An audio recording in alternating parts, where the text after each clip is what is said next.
Well, good morning. Welcome back to the Broadcast Retirement Network. I'm Jeff Snyder. This is BRN AM for Tuesday, September 5th, 2023. And our top story today, how to avoid being spammed by all those marketing emails. And joining me on the line to discuss this and a lot more, Frances Kern is with the Federal Trade Commission. Frances, it's great to see you. Thanks so much for joining us on the program this morning. Thank you very much for having me. We're going to talk about spam and not the canned variety, although I heard that is very tasty. Let's talk about just some basics here, level set. How would you describe spam? So spam is email that you don't want to receive. And there's sort of a couple of ways of thinking about it. There's spam that scammers send, which is email that's designed to, trick you, to get you to share money or your sensitive personal information. And no one wants to receive that. No one wants to be on the wrong end of a scam. But there's also, some people call spam marketing emails. So advertising emails that they'll get from legitimate companies, even companies that they're customers of, that they just don't want to receive. Yeah, and are there rules, are there federal guidelines or state guidelines? Obviously you work for the FTC, so I'm assuming there are some level of federal guidelines, just like there's a no-call list. If many people are familiar with the phone call, don't call me, I don't want to be marketed to. But are there rules around internet emails and what can and can't be sent to people?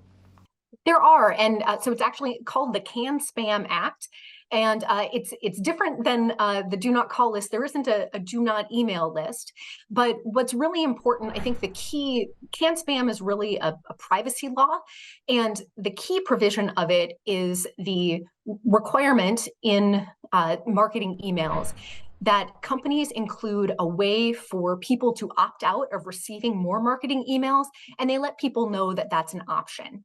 So, yeah. Yeah, I was going to let you continue, but that's like the unsubscribe button or the ability, get it sometimes from the bank or from one of the big retailers. I can check preferences and I can say, you know what, I'd rather not know about all your opportunities, but maybe once in a while is okay. Right. And, each company really gets we'll see a wide range of, some have very detailed lists of, preferences you would like to receive and not receive. The law only requires that companies have one of the options be, I don't want to receive any marketing email from you. And so if a person clicks that, then the company has 10 business days to make sure that they honor that request, but then they can't send marketing email to that person. But I do want to make clear that marketing email is different from some of these other emails that you sort of alluded to, like monthly or quarterly bank statements, for example. Sure. Those are under an exception to that opt-out requirement in the law. And so when you receive your monthly bank statement, for example, that doesn't need to have an unsubscribe because we're presuming that that's information that you want because you're a customer of a bank and want to know how your account is doing.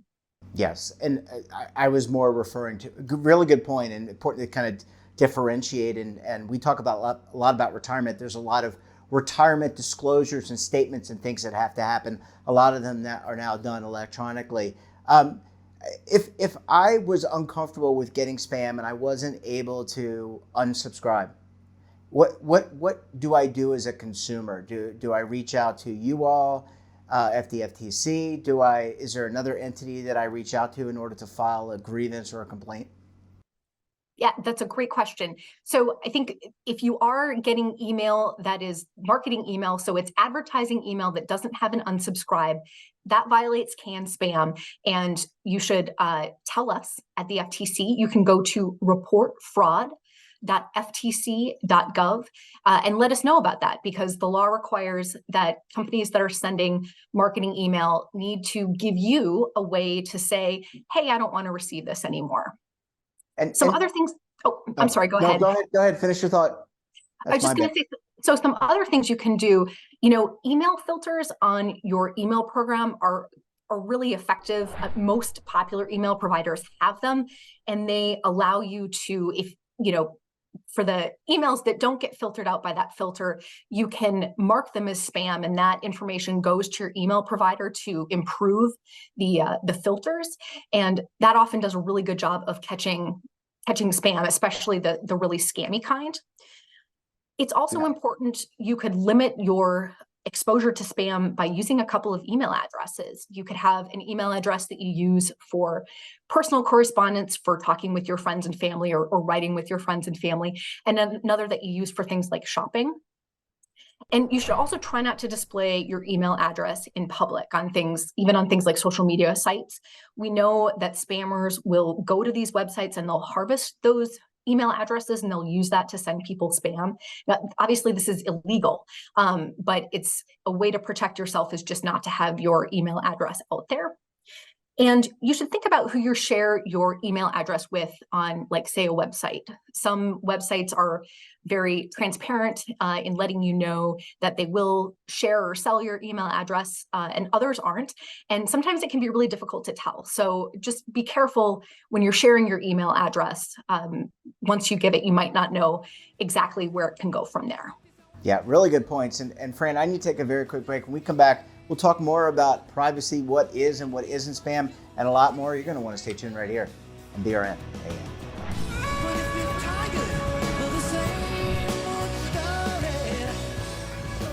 Imagine a new television network that will make you richer, healthier, and in control of your financial future.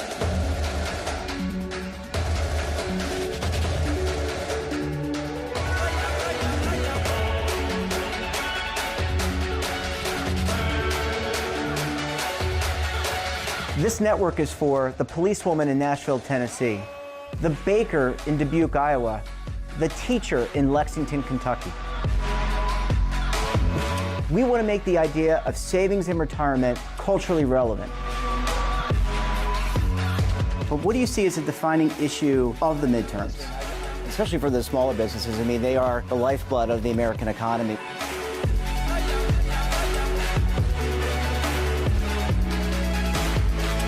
Featuring exclusive interviews, current affairs, and docuseries. 33 years old, you retired early. The philosophy is money only matters if it helps you live a life that you love. But you got to start thinking about retirement as soon as you get in. The Broadcast Retirement Network will drive very high engagement with premium partnerships.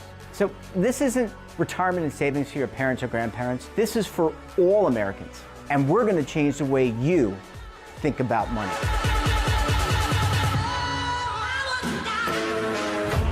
Welcome to the next frontier of retirement and savings.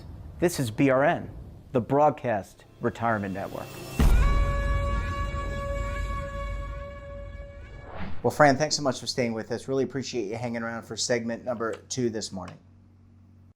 Thanks very much for having me. Yeah, it's a fun conversation. I always love talking about spam and how to prevent it, and I get a lot of spam. One thing I wanted to bring up, and I don't think it's covered under canned spam, but I get a lot of text messages, and those text messages are from people I've never met. They just must have my number.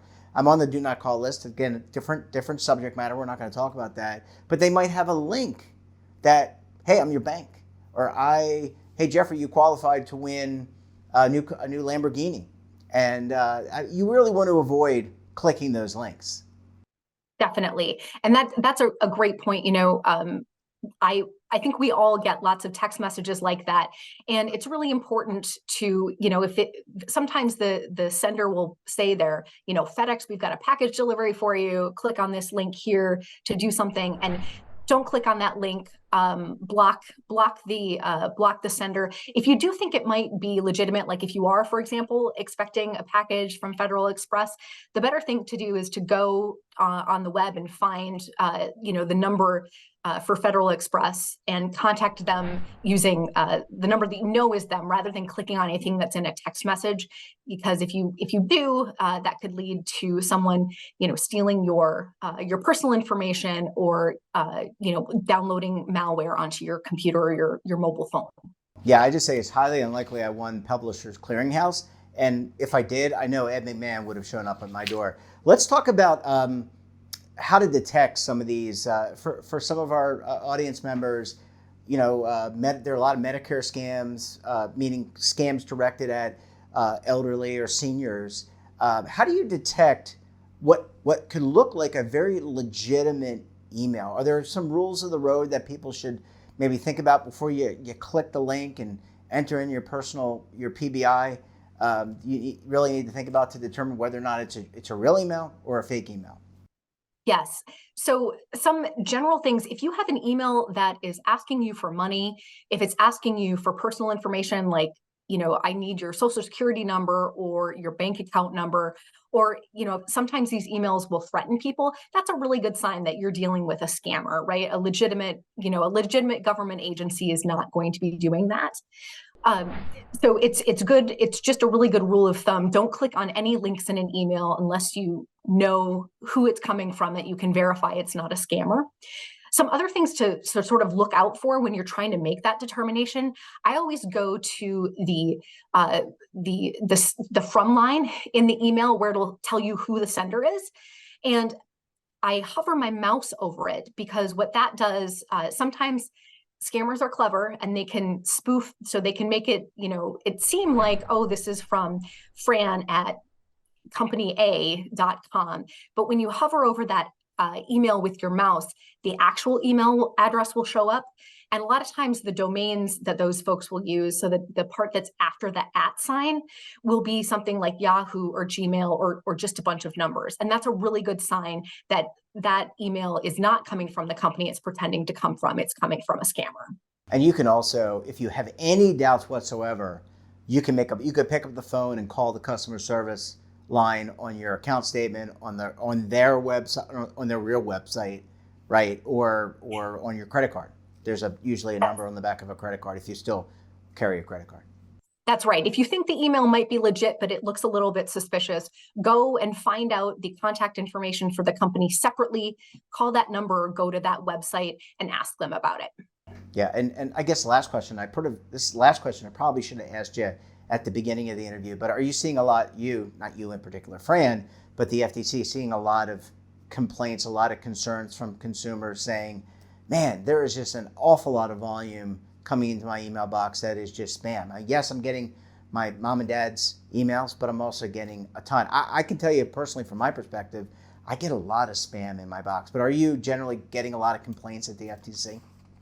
So I haven't looked at the statistics recently, but sort of the last time I did sort of look at this, generally there hasn't been a huge spike in anything. I know this definitely is an issue, but personally, I know my email filter tends to work pretty well, and so when those things do slip through, that scammy email that is definitely not the company, telling me about their latest sale, I click on that spam or junk, and it helps improve the filter. Yeah, well, go ahead. I'm sorry. I'm sorry, Jeff. One more thing. If you are getting, spam emails, impersonating businesses, threatening you, demanding money, tell the FTC. Go to reportfraud.ftc.gov and tell us what's happening. Yeah, really important to notify public officials, but also you got to be vigilant. Try to be as vigilant as you can. And if you're a caregiver, look out for the people that you're providing care to. Fran, we're going to have to leave it there. Great to talk to you. Thanks so much for popping by. And we look forward to having you back on the program again very soon. Thanks very much. And that wraps up this episode of BRNAM. Have a topic of interest, someone you think we should talk to? Drop us a line. And don't forget, for all the latest curated news in lifestyle, wellness, finance, tech, so much more, all in one place, check out today's edition of our daily newsletter, The Morning Pulse. Want to search our archives, check out our latest content? Then visit our website. We're back again tomorrow for another edition of BRNAM. Until then, I'm Jeff Snyder. Stay safe, keep on saving, and don't forget, roll with the changes.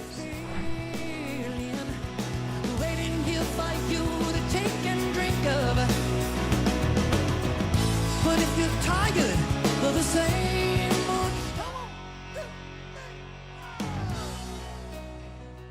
Now is your opportunity to co-create content around any topic on the First Lifestyle and Wellness Network. Reach a global audience through our platform and co-own exclusive branded content.